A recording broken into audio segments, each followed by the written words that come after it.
किसी शहर में एक पूनम नाम की महिला अपने पति के साथ रहती थी। वो दोनों एक साथ बहुत खुश थे। दोनों के पास ज्यादा पैसे नहीं थे, इसलिए वे हमेशा किसी न किसी तरह से पैसे पाने के बारे में सोचते थे। एक दिन सुरेश बाजार से सब्जी लाने गया और पूनम घर पर काम कर रही थी। तभी उसे घर के बाहर कुछ शोर सुनाई दिया। यह किस तरह का शोर है? मैं बाहर जाकर देखती हूँ। जब पूनम घर से बाहर गई तो उसने 3 साधुओं को बाहर खड़े देखा। यह देखकर पूनम ने उनसे पूछा, बाबा, आपको कुछ चाहिए? बेटी, अगर कुछ खाने को मिले तो हमें बहुत खुशी होगी। यह सुनकर पूनम बहुत खुश हुई और उसने सोचा, अगर मैं इन साधुओं को खाना दूंगी तो शायद मुझे और सुरेश को बदले में पुण्य प्राप्त होगा। पूनम ने साधुओं से कहा, मेरे घर आइए बाबा, मैंने अभी गर्मा गर्म खाना बनाया है। पूनम की बात सुनकर साधु ने उससे पूछा, क्या तुम्हारे घर पे कोई पुरुष है? नहीं। तो हम अंदर नहीं आ सकते।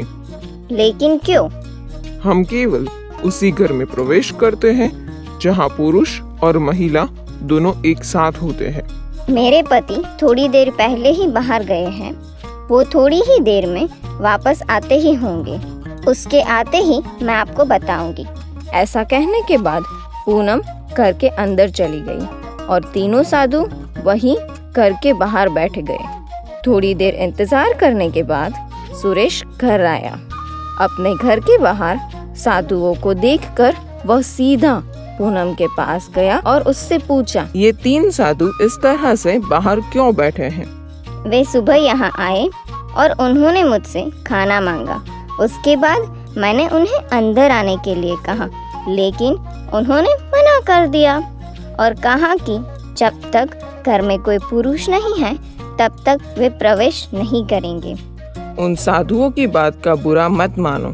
अगर हम उन्हें खिलाते हैं तो शायद हमें कुछ पुण्य मिल जाए और हमें कुछ पैसे मिल जाए।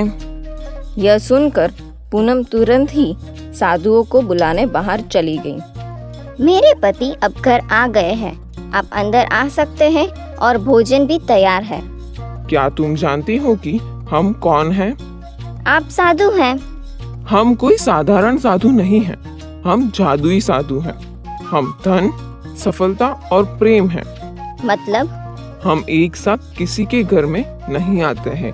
जो कोई भी हम में से किसी एक को चुनता है, उस पसंद के बाद हम एक एक करके घर में प्रवेश करते हैं। पूनम को कुछ समझ नहीं आया। यह सुनने के बाद उसने साधु से पूछा, मुझे कुछ समझ नहीं आ रहा है और मैं कैसे चुन सकती हूँ? तुम तुम्हारे पति के साथ मिलकर तय कर लो। फिर तुम्हारे द्वारा चुना गया एक साधु तुम्हारे घर पे आएगा, जिसके बाद तुम्हारे घर में कभी भी उस चीज की कमी नहीं होगी। यह सुनकर पूनम खुशी से सुरेश के पास गई और उसने पूरी बात बताई, जिसके बाद सुरेश ने कहा, अरे वाह, हम धन को अपने घर में बुलाते हैं। उसके बाद हमें घर में कभी भी पैसों की कमी नहीं होगी। आपकी बात बिल्कुल सही है और एक बार पैसा आने के बाद हम कुछ भी खरीदने से पहले कभी भी सोचना नहीं पड़ेगा। आप सही हैं, लेकिन क्यों ना हम घर पे सफलता को बुलाएं?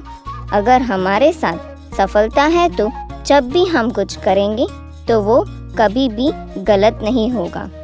ये भी ठीक है, लेकिन तुम्हें ये नहीं लगता कि अगर हम सफलता को बुलाएंगे तो हमें बहुत मेहनत करनी पड़ेगी, इसलिए तुम धन को ही बुलाओ। अपने पति से बात करके वो बाहर साधुओं के पास गई। मेरे पति ने और मैंने फैसला किया है कि हम घर में धन को बुलाएंगे। पूनम की बात सुनकर तीनों साधु वहाँ से जाने लगे। यह देखकर पूनम जोर से बोली, अरे, आप कहाँ जा रहे हो? पूनम की आवाज सुनकर सुरेश भी बाहर आ गया, जिसके बाद उन दोनों ने साधुओं के अचानक चले जाने के पीछे का कारण पूछा। उसके बाद धन के साधु ने उनसे कहा, तुम लोगों ने अपने लालच दिखाकर साबित कर दिया है कि तुम दोनों केवल पैसों के भूखे हो। हम सभी उसी घर में जाते हैं जहाँ वे प्रेम के साधु को बुलाते हैं। जिस घर में प्रेम नहीं है, उस घर में धन और सफलता के लिए कोई जगह नहीं है। जहाँ प्रेम होता है, वहाँ धन और सफलता अवश्य आते ही है। और तुम दोनों ने इसे पाने का अवसर गवा दिया है। अब हम यहाँ से जा रहे हैं। ऐसा कहने के बाद तीनों साधु वहाँ से चले गए।